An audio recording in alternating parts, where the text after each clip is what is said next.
vous rentrez, et vous voyez la souffrance, vous l'appelez madame, à ce moment-là, il n'y a plus la communication, c'est-à-dire vous faites une barrière. Peut-être madame inquiète, moi je suis l'infirmière inquiète. Bon, dans notre cas, on ne va pas se plaindre parce que la distance thérapeutique nous l'oblige. Et en Afrique, il y a quelqu'un dans la souffrance qui ne voit pas que les enfants qui est à côté, identiquement, vous devenez son enfant, vous sentez. Et l'appeler maman a plus d'importance que le médicament que vous allez avoir. Quand vous rentrez, maman inquiète. Franchement, vous avez franchi un pas, voilà, vous avez donné le meilleur de vous-même. Ce n'est pas le traitement qui va conduire cette émotion-là. Toucher, maman inquiète, il y a vos enfants qui sont là. Papa inquiète. Ça veut dire que monsieur, votre dit, mais je ne la connais pas, effectivement, on ne se connaît pas, c'est que lui, c'est le soin. Donc en Afrique, si j'ai des enfants, la personne qui viendra me soigner m'appelle ma doc, je vais normalement m'appeler papa, maman ou papa. Si vous m'appelez monsieur, c'est-à-dire on n'est pas ensemble. Vraiment, je me considère ça, je vous considère ça. Et on rentre dans le cas de la mort. Alors la mort, c'est la période la plus cruciale. Parce que la perte d'un homme ou d'un membre de la famille, c'est, comment le qualifier, c'est une perte matérielle, une perte économique. Parce qu'en Afrique, il n'y a pas de sécurité sociale. La sécurité sociale, c'est l'homme. Il dit l'homme, c'est tout ce qui est autour. Ça peut être le voisin, ça peut être le patron, ça peut être l'inconnu. Ça peut être quelqu'un qui passe dans la rue, il sait que non, il y a quelqu'un qui dit oh, j'ai ma contribution. Je donne mes 10 euros, je donne mes 20 euros, je donne mes 30 euros. On n'a pas besoin d'aller dans une administration. Certes, l'administration peut le faire. Il y a le ministère des Affaires sociales. Et les aides sociales qui sont attribuées, mais on n'a pas cette mentalité. Nous, c'est ce qui est autour. Tout ce qui est autour, donc le voisin, c'est quelqu'un qu'on doit préserver. Ce qui passe dans ta rue tous les matins qui te dit bonjour, c'est quelqu'un que je dois préserver. Et le jour de malheur, c'est cette personne-là qui est capable d'annoncer, mais c'est la maman que je vois tous les jours, que je dis bonjour tous les matins quand je passe. C'est cette maman qui va au marché, c'est cette, voilà, c'est eux qui vont apporter l'information en bien ou en mal. Arrivé cette fois-ci au deuil. Après, je vais raconter. Le deuil en Afrique, ça se résume pas en un jour. Et ici, les gens ont besoin de psychologues et d'accompagner pour accompagner la personne. Donc, on revient sur ce que j'avais dit. Donc, le deuil se fait tout le monde. Même le patron, il a besoin de faire son deuil. La personne qui ne voyait pas tous les matins, il commence à passer tous les matins, il ne voit plus la personne, il est dans la souffrance. Donc, il sera obligé de venir chaque soir à lever et organiser. Il sera obligé d'assister aux obsèques. Il sera aussi appelé à prendre la parole pour faire un témoignage. Donc, il n'y aura pas de barrière. Donc, l'Afrique, c'est un continent, l'Afrique en général, chinois, au Congo, personnellement, la veillée, c'est une porte aussi, une porte ouverte à tout le monde. Tout le monde est appelé à venir manger s'il y a quelque chose à manger. S'il y a des rituels des dents, tu peux intervenir. S'il y a quelque chose que tu veux apporter, tu veux contribuer pour les obstacles. Admettons, tu veux que la personne soit vécue de telle sorte. Cette maman, je l'aimais bien parce que ça vient de telle sorte, mais moi, je l'offre là-bas, que vous allez mettre. Donc, tout le monde est bienvenu. Et ajoutant encore l'histoire de la veuve et les enfants, en Afrique, il n'y a jamais de maison d'orphelinat. Donc, l'orphelinat, ça peut être le voisin. Le voisin peut jouer un rôle, c'est-à-dire je prends les enfants à ma disposition jusqu'à l'heure où il y a une éducation. Sauf si un membre de la famille s'oppose. Non, mais moi, j'ai une grande maison, je peux faire les points sur les. Et si le père avait donné un mot d'ordre que mes enfants resteront dans la parcelle, mais à ce moment-là, le quartier, comment il sera? S'il y avait des adultes en face, ils vont dire oui, mais ceux qui sont en face, nos enfants, nos petits-enfants aussi, nos petits frères, ils seront accueillis dans toutes les familles à la même, au même diapason, à la même hauteur que les enfants qui vivent déjà dans les autres cours. Donc il n'y aura pas de vice au niveau amour, au niveau accompagnement. Et en ce qui concerne la veuve, bon, il y a une période de veuve, elle ne va pas se marier, je crois. Bien. La veuve ne va pas se marier, elle va se mettre au risque, et puis voilà. voilà. Et il y a même un membre de la famille qui est désigné pour assurer le succession. Il doit représenter légalement de la famille, il doit être le porte-parole, il doit rapporter toutes les faits de cette famille auprès des autres membres de la famille qui n'auront pas le temps de rendre visite. Si un enfant est malade, il doit rapporter à cette famille disant l'enfant est malade, il est sous contrôle, qu'est-ce qu'on peut faire? Bon.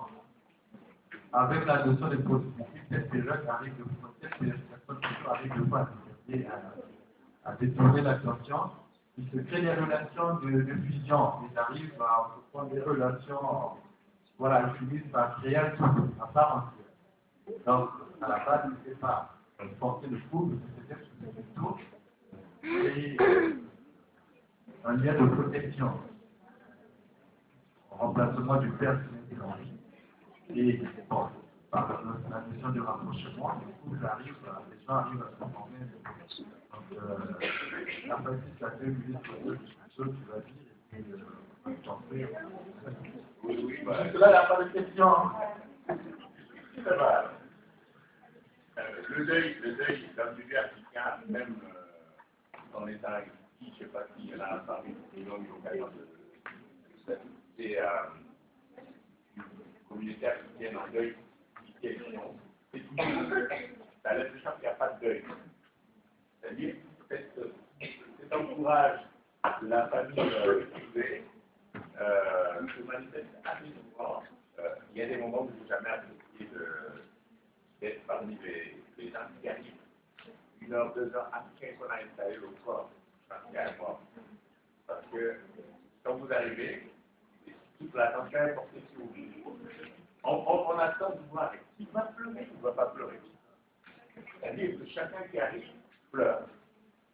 Le corps est là, tout le monde, ceux qui étaient là ont pleuré avant vous. Et puis, on marque une pause.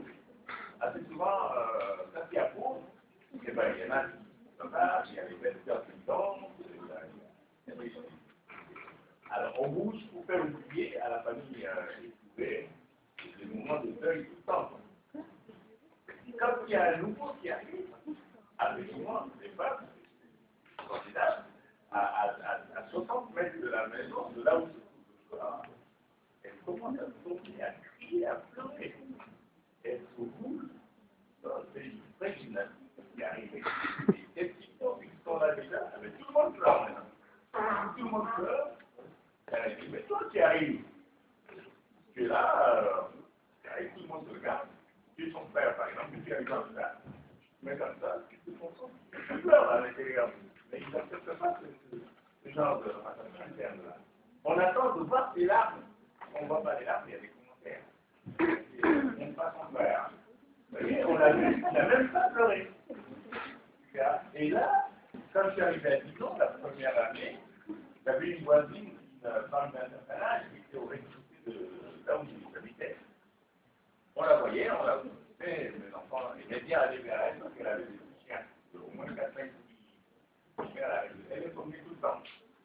Puis, moi, je ne la voyais pas. Je voyais sa fille qui est mariée quelque part, elle venait de temps en temps. Je vois les équipes des les machins, là, franchement, il y a une équipe qui arrive, un autre qui dit, papa, il y a une fille en bas. C'est leur tenue. Non, c'est pas des filles, qui est mort ici. Vous vous rendez compte que cette dame est morte une semaine passée en étant courant. Attends, dans le pays africain que je fais. Elle dit, non, pour nous, elle est morte tout le monde sait, il y a des cris, il y a tout le monde qui s'active. C'est pas normal. J'ai dit, moi, si réellement elle est morte. Elle est morte, le corps est quelque part. Et les gens disent, ah, les gens sont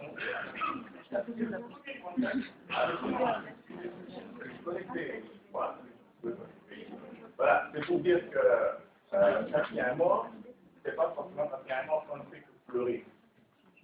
Non, on marche, on voit.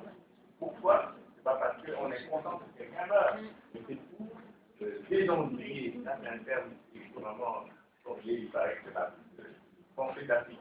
C'est désendrier la famille s'y trouvait. C'est pas comme ça, vous devez plonger dans un deuil encore plus profond. Alors, toujours-les, donc vous voyez, d'amour et tout ça, les gens peuvent dormir, ça peut durer de nuit. Voilà. Moi, ce qui m'avait choqué, c'était plus que j'avais perdu le famille.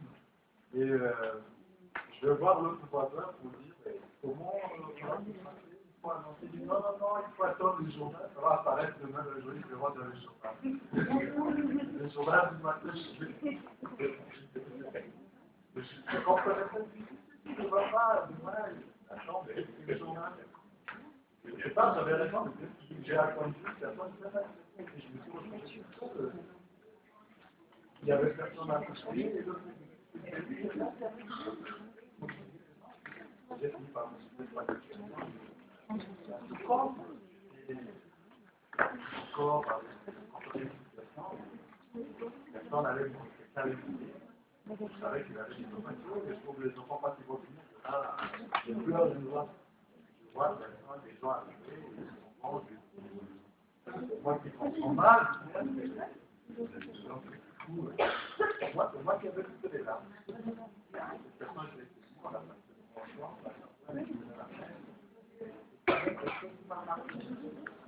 qu'est-ce qui m'a marqué, jusqu'à aujourd'hui, je me disais, pas de me côté africain, donc la perte d'une personne reste.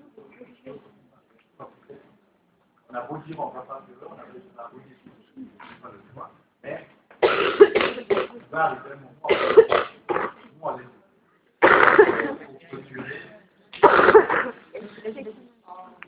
pour clôturer, je tiens déjà à vous remercier tous de votre attention. Parce qu'on a été convaincants, parce que dès le début, juste à la fin, c'est nous qui avons touché le travail. Est-ce que le discours était pertinent? Voilà.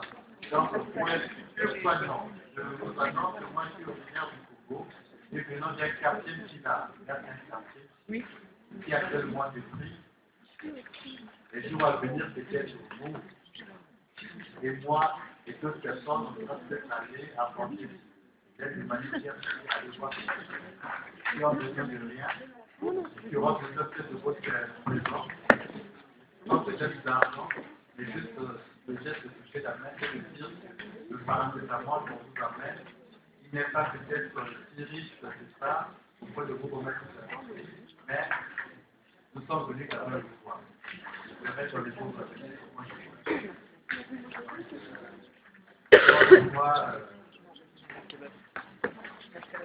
je veux appeler collègue parce qu'on est chers collègues, on se reverra bientôt dans les services. Très bientôt, et Raphaël va